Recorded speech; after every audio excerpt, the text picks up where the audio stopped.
Praise the lord. దేవుని నామానికి స్తోత్రం కలుగునుగాక. ఈరోజు మీ ముందుకు రావడాన్ని బట్టి నేను సంతోషిస్తున్నాను. చాలా ముఖ్యమైన విషయాలు ఈరోజు మనం మాట్లాడుకుందాం. మన భారతదేశంలో జరుగుతున్న పరిణామాలు మనందరం చూస్తున్నాం. మేధావులు చూస్తున్నారు, విద్యావంతులు చూస్తున్నారు. అనేక విషయాలను గమనిస్తున్నారు. ఆ తరుణంలో మతాల మధ్యలో చిచ్చులు రేపకుండా ఉండడానికి ప్రభుత్వాలు నిర్ణయం తీసుకుంటాయని ఆశిస్తున్నారు. అయినప్పటికీ ఏకపక్ష నిర్ణయాలుగా కొనసాగుతున్నాయి. భావస్వేచ్ఛను అణిచివేస్తున్నారు. సో, ఏది ఏమైనా భారతదేశంలో క్రైస్తవులకు ఇబ్బంది కలిగించాలనే కంకణం కట్టుకొని బయటికెళ్ళిన కొంతమందున్నారు. అందులో ముఖ్యమైన వ్యక్తిగా నేను ఈరోజు మీకు రాధా మనోహర్ దాస్ గారి గురించి నేను మీతో మాట్లాడాలని ఆశిస్తున్నాను. మన తమిళనాడు అందరూ చూసుంటారు. రాధా మనోహర్ దాస్ క్రైస్తవులను గొర్రెలంటున్నాడు. మరి ఆయన ఏంటి? ఆయన ఉద్దేశ్యం ఏంటి? ఆయన స్వభావం ఎలాంటి స్వభావం? అనే విషయాన్ని నేను మీతో ఈరోజు పంచుకోవాలని ఆశపడుతున్నా. ఆయన నోటికి అదుపు, హద్దు లేకుండా పోతుంది. నోటికెంతొస్తే అంత మాట్లాడుతున్నాడు. మా సహనాన్ని, మా ఓపికను చాలా పరీక్షిస్తున్నాడు. సో, అనడానికి నోరుంటే సరిపోతుంది అన్నట్టుగా ఆ నోటితో ఏదైనా అది మాట్లాడుతున్నాడు. ఒక విషయాన్ని నేను మీకు వినిపిస్తాను ఆయన మాట్లాడిన విషయాన్ని. సో, వీడియో కనబడితే చూడండి, లేకుంటే ఆడియో వినండి. ఏం చెప్తాడండి వాడు. ఆడి పేరేం తెలీదు. దాన్ని కూడా పిలువు సరదాగా ఎప్పుడన్నా. ఈ కామెడీ పీసులంతా కూర్చోబెట్టి చెప్పు. ఆ! ఈళ్ళంతా పొట్ట బట్టా బ్యాచే. ఈళ్ళ వలన సొసైటీకి బీఓకేకే తప్ప ఏం లేదు. ఇక్కడ రేవంత్ గారు గాని, అక్కడ చంద్రబాబు గారు గాని, ఈ ఎదవలకి జీతాలు ఇవ్వడం అంటే సొసైటీని నాశనం చేయడమే. అది పెద్దల టాక్స్ డబ్బులు. రాస్కల్ ఎదవలు రాసుకో. నిన్న కూడా కోర్టుకెళ్ళి చెప్పా. అంత స్టేట్మెంట్ ఇవ్వలేంలే. ఎదవలని మనం ఎట్లా చెప్తాం గానీ. పోనీ ఏం ప్రయోజనం లేనోడిని ఏమంటారు? యూజ్‌లెస్. రైతుకు పెట్టు. రైతుకు పెట్టు. ఫుడ్ వత్తది. ఈడ పెడితే ఏమవుద్ది గాడిద గుడ్డు. రైట్. వినండి. చూడండి. పా పాస్టర్‌లందరూ వెధవ అని మాట్లాడుతున్నాడాయన. అసలు ఈ రాధా మనోహర్ దాస్ ఎవరు? పాస్టర్‌లందరిని వెధవలు అని మాట్లాడుతున్నాడు. ఆ భాష మాకు గూడొచ్చు. క్రైస్తవులందరిని గొర్రెలు అంటాడు. యెస్, మేము గొర్రెలమే మీరన్నట్టుగా. ఎందుకునంటే మేము ఎవరికీ హాని చెయ్యము. ఎవరిని హింసించము. ఎవరిని హేళన చెయ్యము. ఎవరిని తక్కువ చేసి మాట్లాడం. ఎవరికీ బాధ కలిగించం.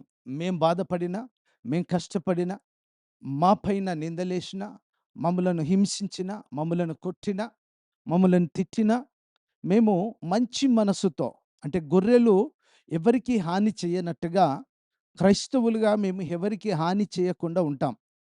ఎవరిని ఇబ్బంది పెట్టకుండా ఉంటాం. ఎవరిని శ్రమపరచకుండా ఉంటాం.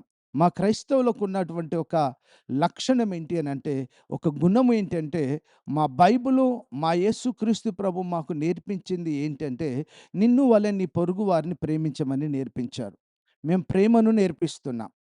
కానీ ఈ రాధా మనోహర్ దాస్ సేవకులను పట్టుకొని, పాస్టర్‌లను పట్టుకొని వెధవలు అంటున్నాడు. వెధవలు అంటున్నాడు. ఎంత దుర్మార్గమైన చర్య! ఎంత కావురం! ఎంత బలుపు! సేవకులను ఇలా మాట్లాడడానికి. ఏం చేశాడాయన? ఒక్క తాగుబోతునైనా మార్చావా? రాధా మనోహర్ దాస్, నిన్ను గౌరవంగా మాట్లాడాలని అనిపిస్తది. నీ వేషం ఒక తీరుంటది. బైబిల్‌లో ఉంది. మాట చూస్తేనేమో యాకోబట, తడివి చూస్తే ఏశావట. అంటే ద్వంద్వ వైఖరి. ఏషమేమో సన్యాసిలా యేసుకున్నావు. వేషమేమో సాధు వేషం యేసుకున్నావు. కానీ సన్యాసి లాంటి మాటలు మాట్లాడుతున్నావు. పనికి మాలిన పోరంపోకోడు మాట్లాడినట్టుగా మాట్లాడుతున్నావు. నీ వేషం ఎలాగుంది? సాధువులాగుంది. ఒక ఇంటర్వ్యూలో ఆయన చెప్తున్నాడాయన. నిన్ను ఏమని పిలవాలి అనంటే, నన్ను సాధు అని పిలవాలి అంటాడు. నన్ను సాధు అని పిలవాలి అంటాడు. నేను సాధువును. సాధువుకుండే గుణముందా? నీకు సాధువు లాంటి స్వభావం ఉందా? సాధువులు ఎలా ఉంటారో తెలుసా?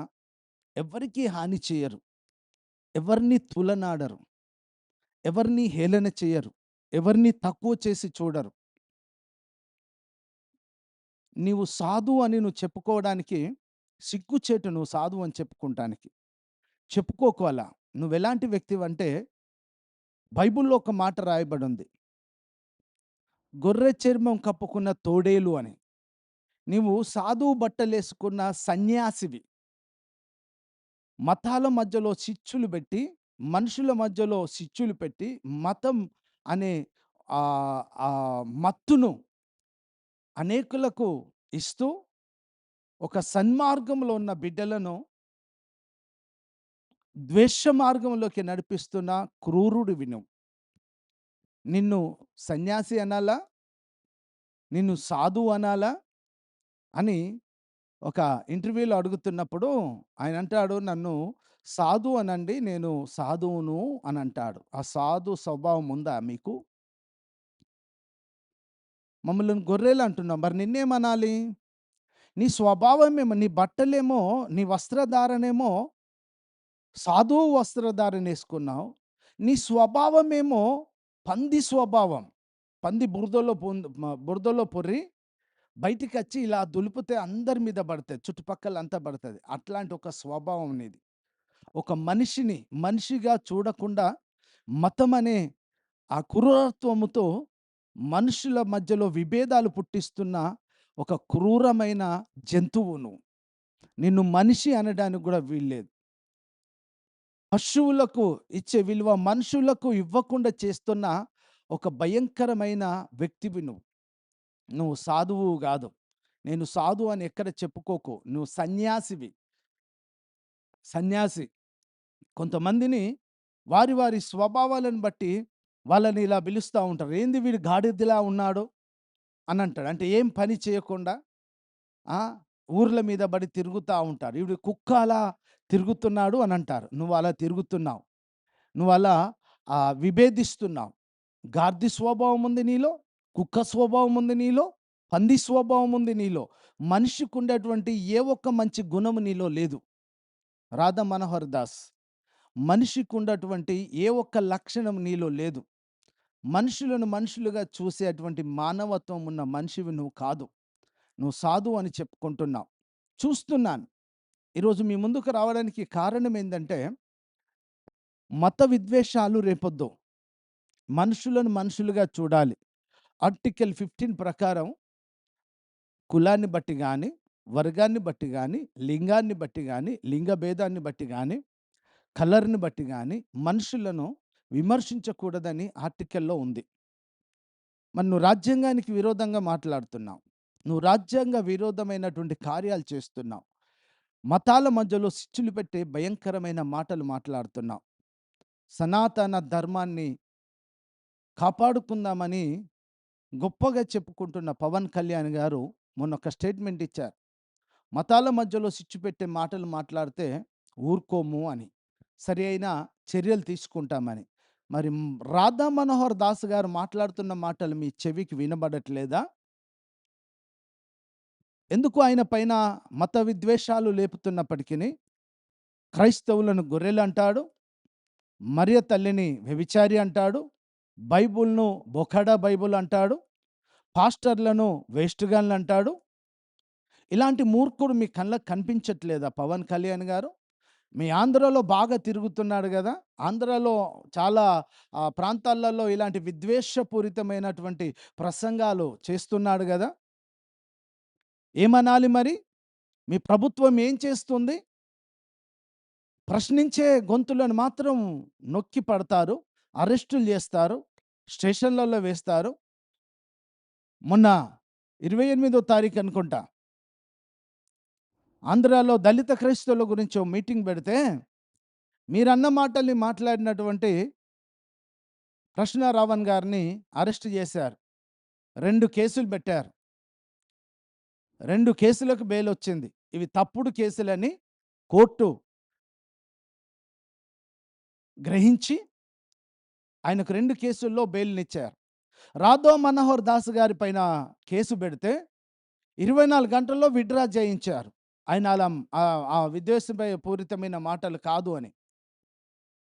ఎందుకు మీకు ఈ సవితి తల్లి ప్రేమ?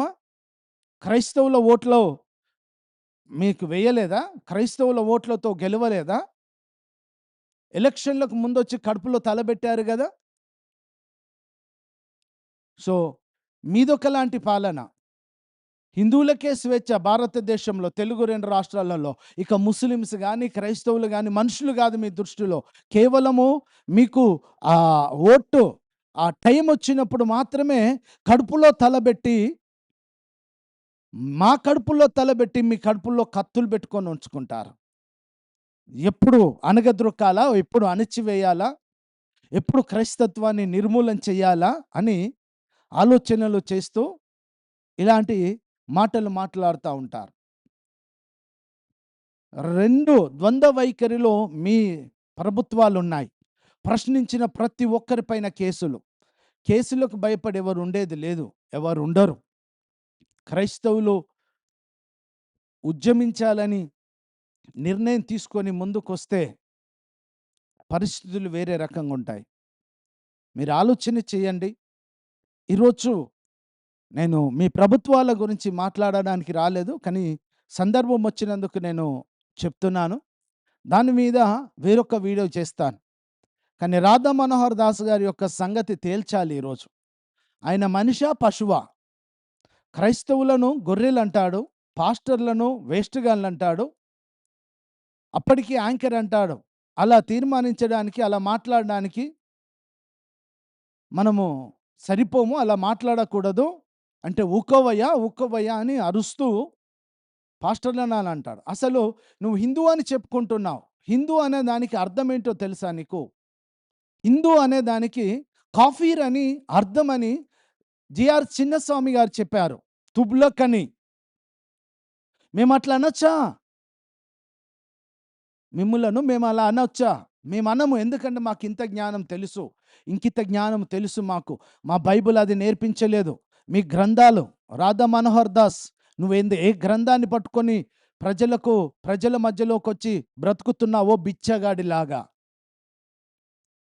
ఆ గ్రంథాలు అలా చెప్తున్నాయి కావచ్చు. కానీ మా పరిశుద్ధ గ్రంథం అలా చెప్పదు.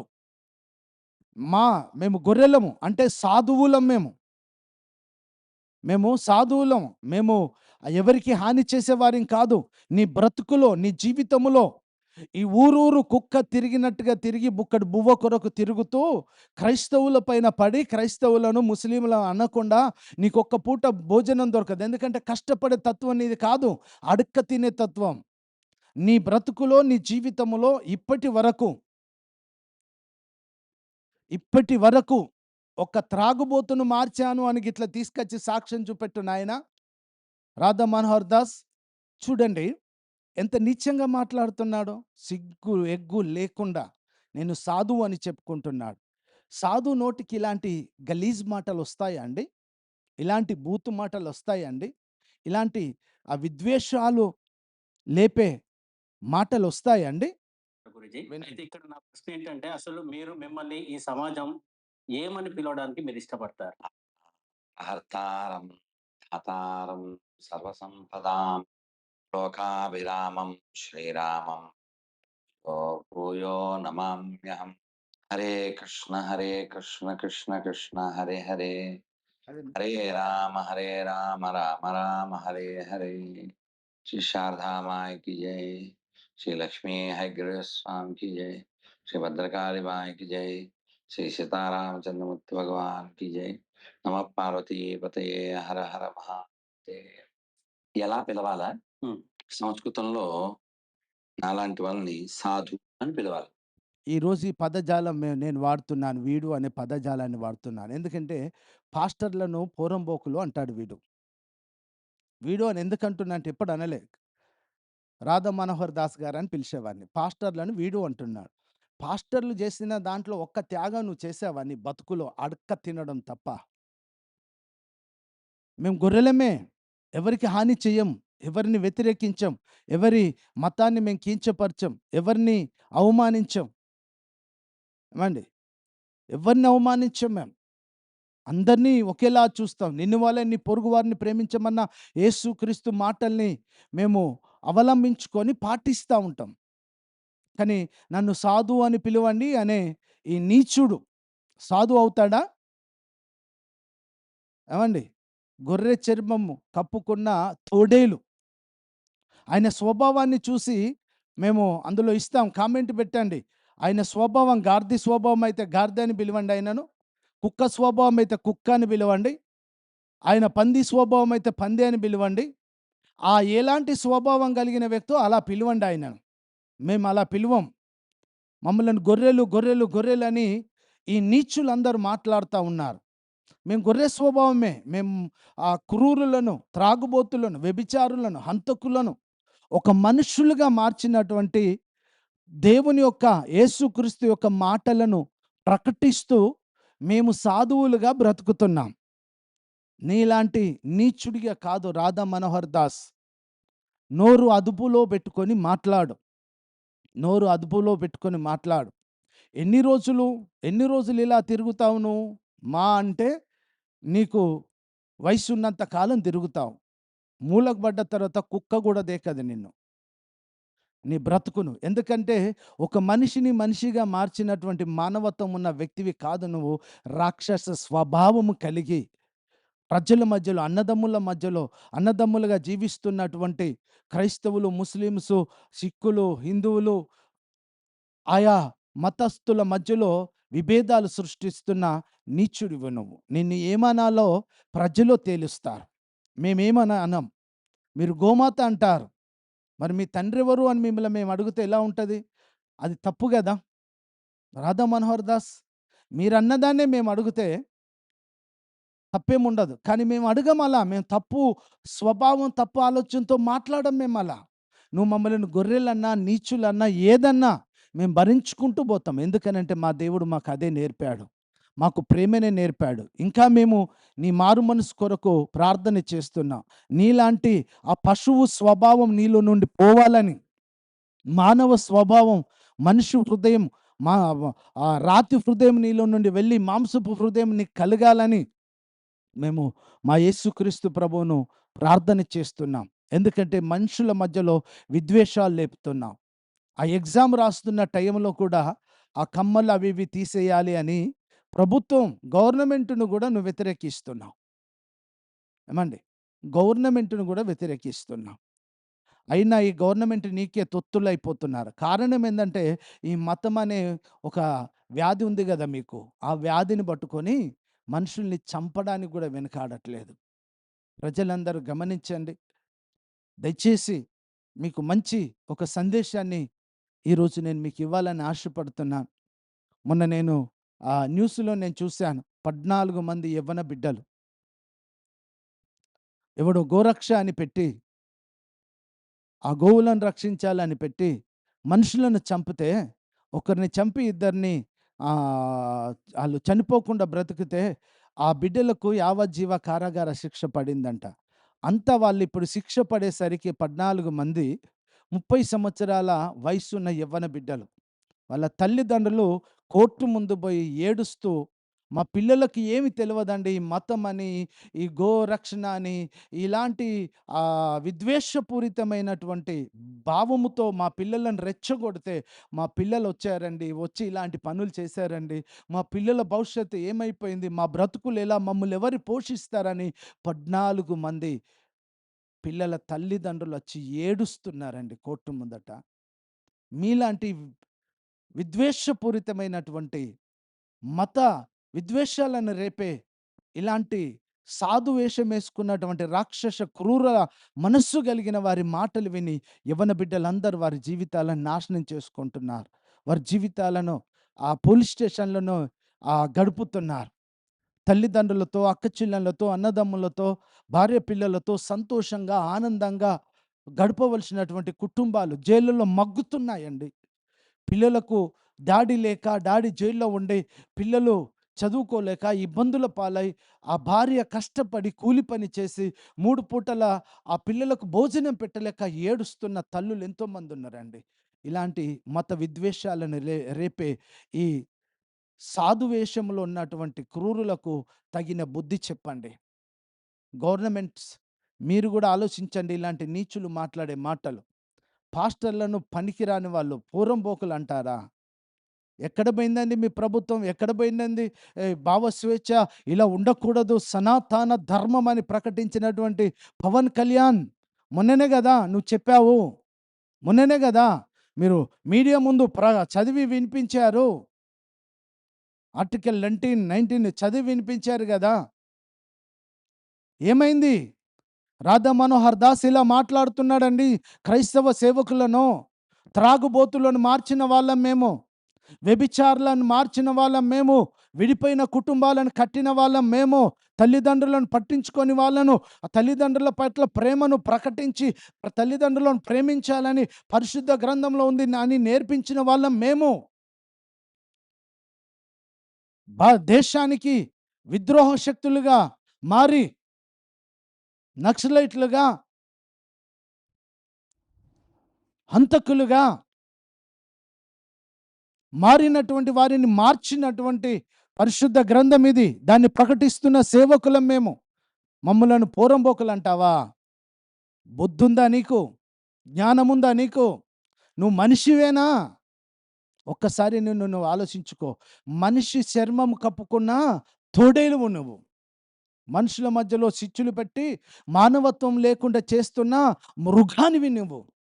రాధా మనోహర్ దాస్, నిన్ను ఏమనాలో ప్రజల కామెంట్ల ద్వారా నిన్నే వాళ్ళు పిలుస్తారు. అలా నువ్వు నేను సాధువునని చెప్పుకున్నావు కదా, నన్ను సాధువు అంటారండి అని. నీ మాటలు అలా ఉన్నాయా? నీ ప్రవర్తన అలా ఉందా? ఒక జర్నలిస్ట్ నిన్ను ప్రశ్నిస్తూ ఉంటే, నీతో మాట్లాడుతూ ఉంటే వెటకారమైన మాటలు, సిగ్గు మాలిన మాటలు. ఇంతకంటే నీచుడు ఈ భూమిపైన ఇంకెవడు ఉండడు కావచ్చు నీలాంటి దరిద్రుడు. రాధా మనోహర్ దాస్, మమ్మల్ని గొర్రెలు అంటున్నావు. నువ్వేమై ఉన్నావో గుర్తుంచుకో.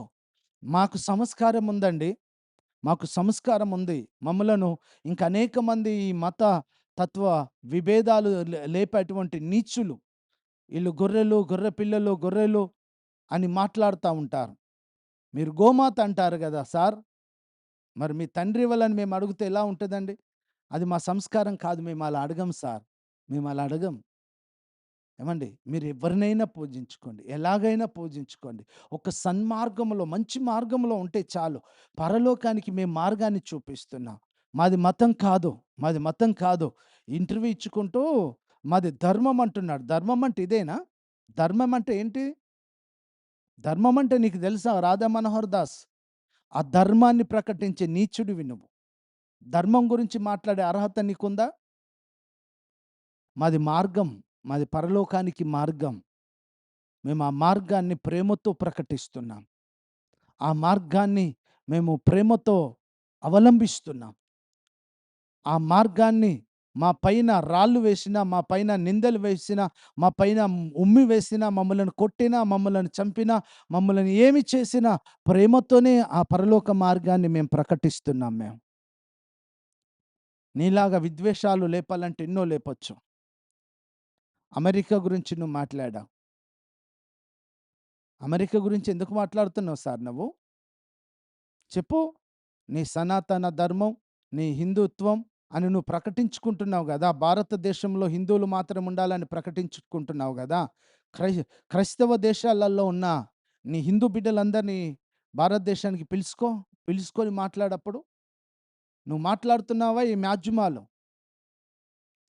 నువ్వు మాట్లాడుతున్నావా యూట్యూబ్లో, నువ్వు మాట్లాడుతున్నావా ఈ మొబైల్, అవన్నీ క్రైస్తవులు కనిపెట్టింది. అది లేకుండా ప్రకటించి చూద్దాం.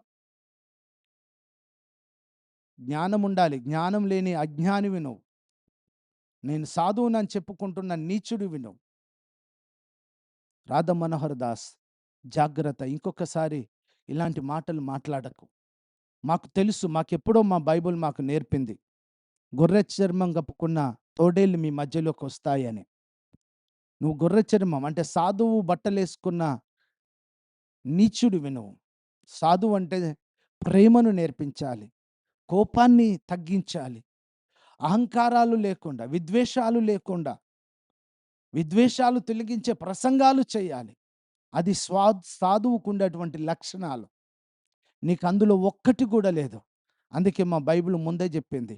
గొర్రె చర్మం కప్పుకున్న తోడేళ్ళని. సాధువు బట్టలేసుకున్న నీచుడివి నీవొచ్చావు. నువ్వు ఇలాంటి మూర్ఖులొస్తారని మా బైబిల్ ఎప్పుడో చెప్పింది. ఈ సత్యాలను మేము గమనిస్తున్నాం. మా ప్రజలు గమనిస్తున్నారు.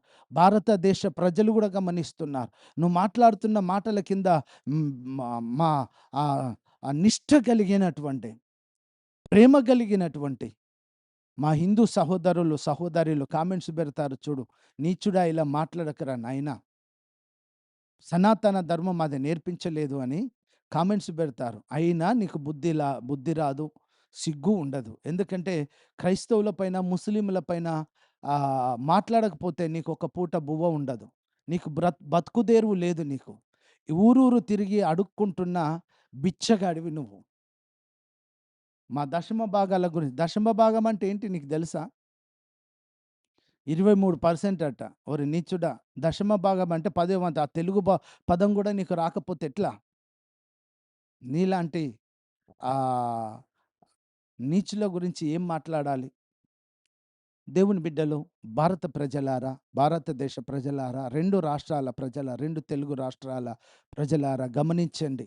ఇలాంటి విద్వేషాలు లేపేటువంటి ఏమండి సాధు వేషం వేసుకున్న గార్దీ స్వభావం కలిగిన వాళ్ళు, పశు స్వభావం కలిగిన వాళ్ళు, మానవత్వం లేని వాళ్ళు ఎంతోమంది వస్తూ ఉంటారు.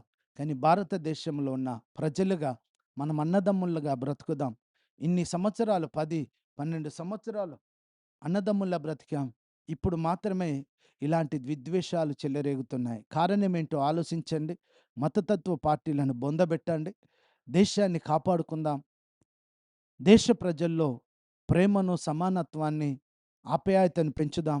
దాని కొరకు సీడీఎఫ్, క్రిస్టియన్ డెమోక్రటిక్ ఫోరం ముందంజలో ఉంటుంది. క్రిస్టియన్ డెమోక్రటిక్ ఫోరం నేషనల్ అధ్యక్షుడిగా నేను మాట్లాడుతున్నాను.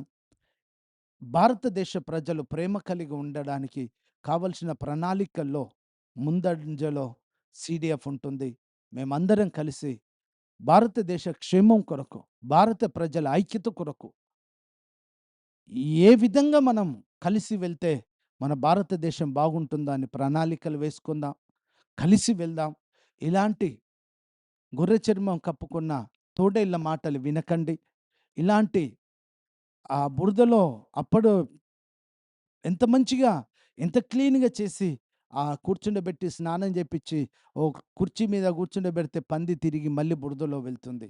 ఆయన అలాంటి స్వభావం కలిగిన వాడు. ఆయనను పంది అంటారా? ఊరూరు తిరుగుతా ఉంటాడు. కుక్క అంటారా? ఆయనను గార్దీ స్వభావం, ఒక మనిషికుండే లక్షణంలో ఒక్కటి కూడా లేదు. ఆయనను ఏమంటారో మీ ఇష్టం.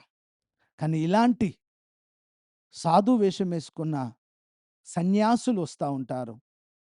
వారి యొక్క ఆలోచన వెంబడి భారతదేశ ప్రజలారా, 2 తెలుగు రాష్ట్రాల ప్రజలారా, వారి విద్వేషమైనటువంటి ఆ విభేదపు ప్రసంగాలకు లోను గాకండి. మీ భవిష్యత్తును పాడు జేసుకోకండి. ఎవడో ఒకడు చెప్పిన ఆహ్, దాని కొరకు పాపము 14 కుటుంబాలు, 14 మంది యవ్వన బిడ్డలు వారి జీవితాన్ని కారాగారంలో, చెరసాలలో ఆ యవ్వన ప్రాయాన్ని జీవితకాలం భరించవలసొస్తుంది. విద్వేషమైనటువంటి మాటలకు మతమని, ఆ పశువులను కాపాడాలని, మనుషులను చంపడానికి పరిగెత్తకండి. మీకు 2 చేతులు జోడించి చెప్తున్నాను. ఇలాంటి వారి యొక్క మాటలు వినకండి. మేము మంచి మార్గంలో తీసుకువెళ్ళడానికి, భారతదేశ పౌరసత్వాన్ని కాపాడుకోవడానికి, భారతదేశ ప్రజలకు మంచి ప్రేమను అందించడానికి సీడీఎఫ్ ఎప్పుడు కూడా ముందుంటుంది. దేవుడు మిమ్మల్ని అందరిని దీవించునుగాక.